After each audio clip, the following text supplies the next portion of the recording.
நான் சொல்றத கேளுங்க. தயவு செஞ்சு இத சாப்பிடவே சாப்பிடாதீங்க. ஏன்னா புளிக்கும். பட் இவன் பெரிய வொர்த்தான ஆள் தான்.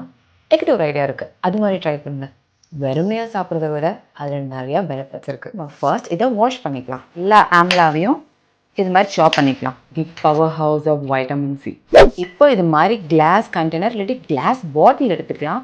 இந்த ஸ்டீல் பிளாஸ்டிக் வேண்டாம். சால்ட், டர்மரிக் அண்ட் தண்ணி ஃபில் பண்ணிடுங்க. இதுக்குள்ள இப்போ நம்ம கட் பண்ணி வச்ச ஆம்லாவை போட்டுக்கலாம். இதில் இருக்க வைட்டமின் சி ஆக்சுவலி இந்த கொலாஜனுக்கு நல்லா சப்போர்ட் பண்ணுது. அண்ட் செகண்ட், அயன் டேப்லெட்ஸ் எடுக்கிற ஒரு ஆளாக இருந்தோம்னா நம்ம இதை கன்சியூம் பண்ணும்போது அயன் அப்சார்ப்ஷன் நல்லாவே இருக்கும் பாடியில். And third main important thing, bloating. இது ஆக்சுவலி ப்ளோட்டிங்கை நல்லாவே ரெடியூஸ் பண்ணிடுச்சு. ஐ மீன் அப்போலேருந்து எனக்கு இது என்னோட பெஸ்ட் ஃப்ரெண்ட் ஆகிடுச்சு. இப்போ நம்ம எவ்வளோ சன்லைட் படாத இடத்துல ஒரு 3 டேஸ்க்கு வச்சிடலாம். ஃபர்மெண்ட் பண்ண வைக்க போகிறோம். ஓகே, இன்னைக்கு தான் தேர்ட் டே நம்ம ப்ரோபயோட்டிக் ட்ரிங்க்கும் ரெடி ஆயிடுச்சு. டெய்லி மார்னிங் இதுலேருந்து ஒரு 30 ml எடுத்துட்டு தண்ணியில் மிக்ஸ் பண்ணி கன்சியூம் பண்ணிட்டே வாங்க. நீங்களே அவ்வளோ சேஞ்சஸ் பார்ப்பீங்க.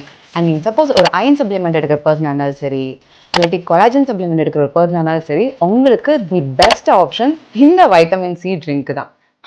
இப்போ மெயின் திங், இது நம்ம 3 days வெளியே வச்சு ஃபர்மெண்ட் பண்ணோம்ல, இப்போ இதை நம்ம ஃப்ரிட்ஜில் ஒரு 10 days வச்சிடலாம். டெய்லி மார்னிங் இது 30 ml எடுத்து தண்ணியில் மிக்ஸ் பண்ணி கன்சியூம் பண்ணிட்டே வரலாம்.